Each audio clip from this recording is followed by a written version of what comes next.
I can smell that campfire burning from over here. There's a gobbler on the ridge top, he's hammering back at me. When the sun comes up, he'll be coming in on a string. I'm just a blue-collar redneck working man, feeding my family off the good Lord's land. This digging string's the only thing I need. My grandpa taught me how to live like this, how to track a deer, how to clean a fish. So raise your hand if you believe in a working class hunting man like me. I work a factory job from 7 to 3, but there's one special place I'd rather be, far away from the city where the backwoods are calling me. If I'm in my deer stand or fishing, oh, it's a part of me, it's in my soul. From an early age, everybody knew what I'd be. Yeah, a working class, a hunting man like me.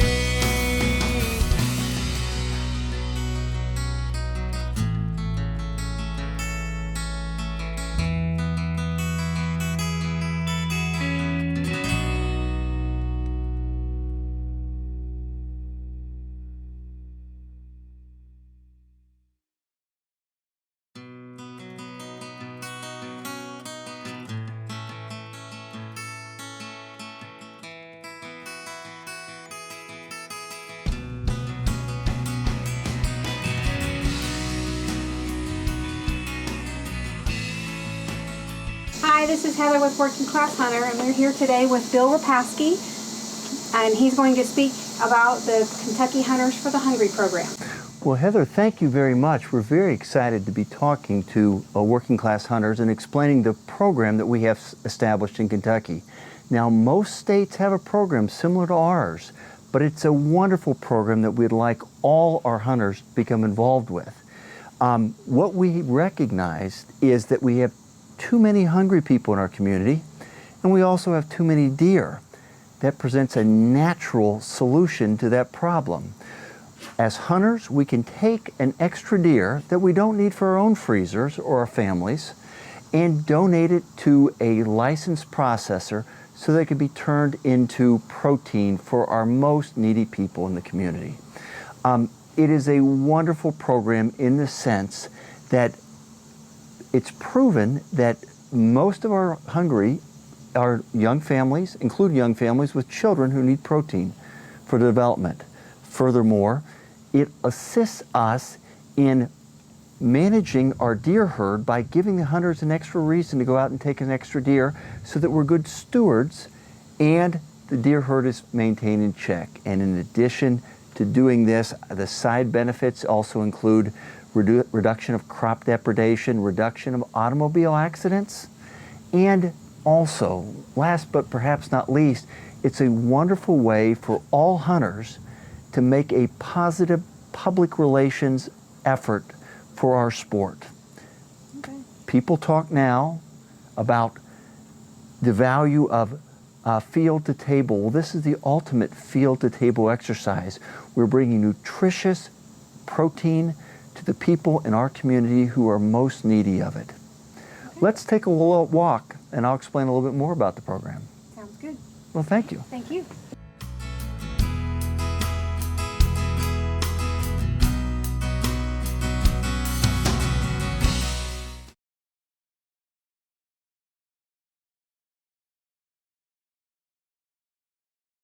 You've explained what the impact of the community and state is. So how, as hunters, do we donate our harvest for Hunters for the Hungry?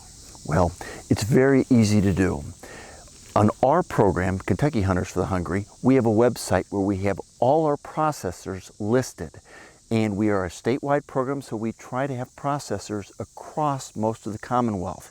And I'm fairly comfortable that most of the states' Hunters for the Hungry programs, similar to ours, have a similar website where a hunter can go and look for their nearest processor that is in our organization. So any processor that you can find online will accept a donated deer. And we would love for the hunters to find their processor and take it to their local processor so that make sure that the meat stays in their community. Awesome. Okay. And how much meat does a family receive, and how is that amount of meat determined? Okay. Well, Heather, this is interesting. Last year, the Kentucky program took 1,061 deer in the Hunters for the Hungry program. This translated into about approximately 382,000 meals spread and served across the state of Kentucky. You know, one of the issues that we all need to be mindful of is that a lot of our hungry families have children, and children need meat protein for their healthy development, including brain development, all the other good reasons. So the processor will take your donated deer, or any hunter's donated deer, break it down into usable servings and distribute it through our approved shelters and pantries, where they will make sure that the food is distributed to the truly needy in our community. Okay.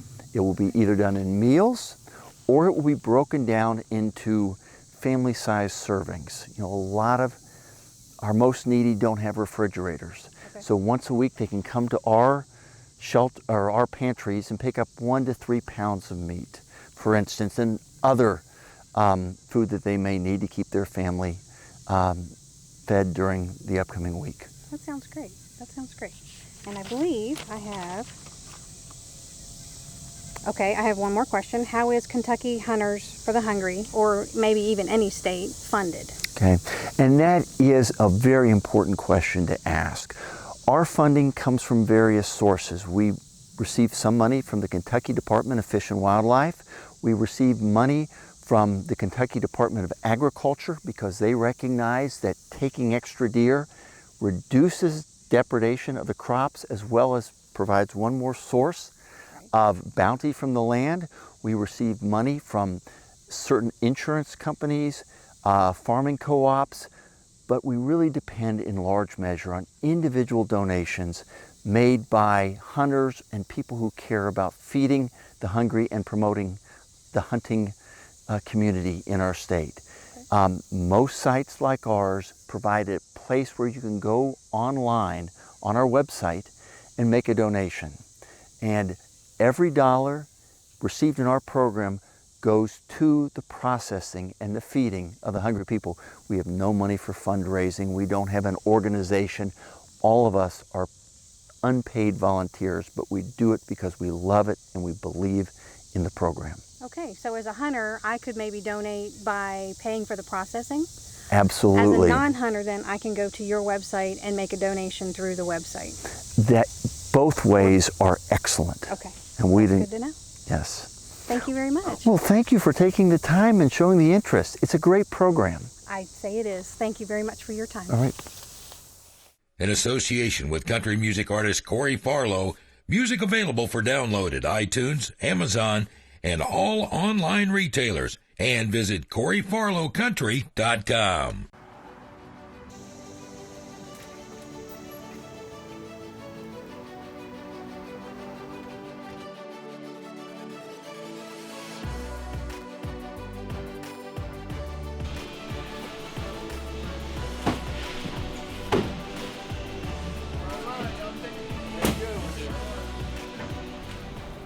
This is Alan Bowman, Working Class Hunter.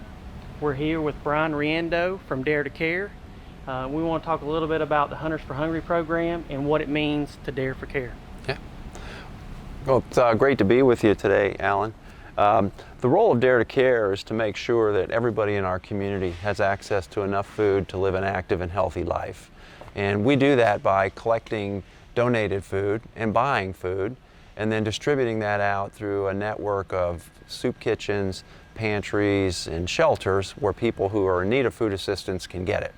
And there's two areas of food that we really focus on making sure we have enough of all the time. That's fresh fruits and vegetables and protein. And that's where our partnership with Hunters for the Hungry is so important. The venison that we get through that program is an important supplement to our sources of protein.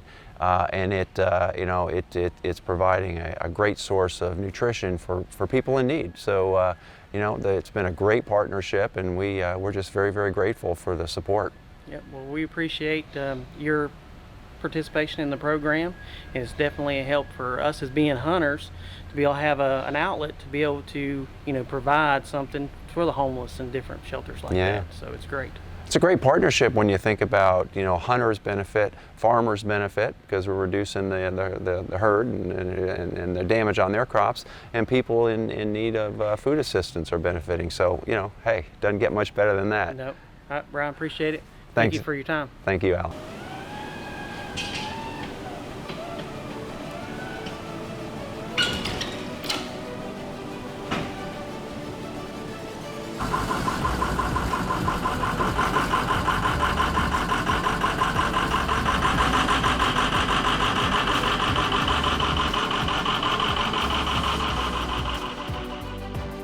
You want to make sure that nobody's ever standing in front of the muzzle of the gun. That's it. Trigger. Exactly. Smooth, easy pull.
covered your first deer of the 2016 and 2017.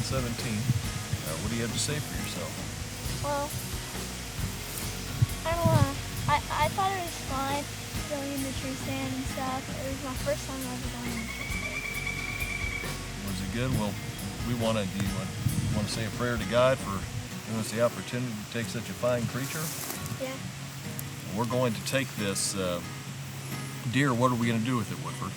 We're going to give it to the people that don't have any food and that can't afford food. Well, that's this deer is going to get donated to Kentucky Hunters for the Hungry. Hunters for the Hungry takes donated venison from hunters like Woodford, and then has them processed and then taken to food banks and the homeless shelters. And last year, Hunters for the Hungry accounted for more than 500,000 meals for Kentucky's neediest citizens. And we're glad to pay that forward. This doe is probably going to yield 40 or 50 pounds of meat. And 40 or 50 pounds of meat translates into about 400 to,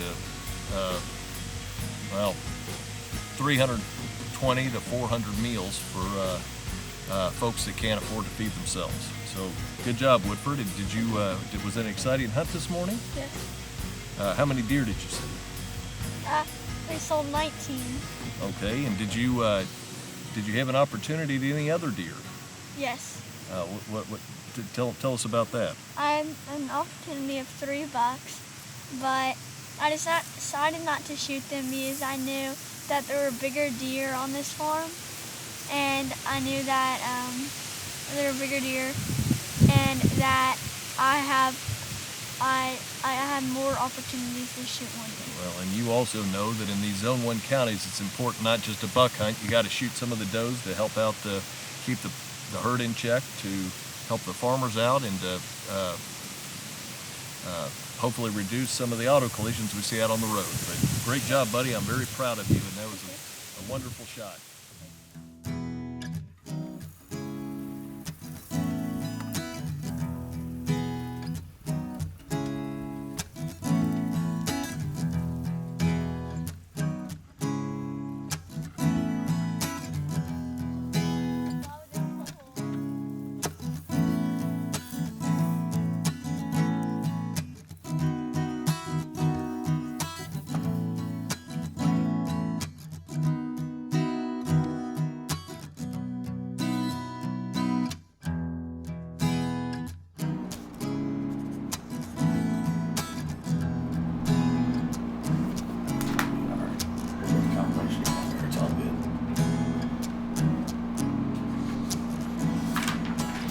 Sir? Yes, sir.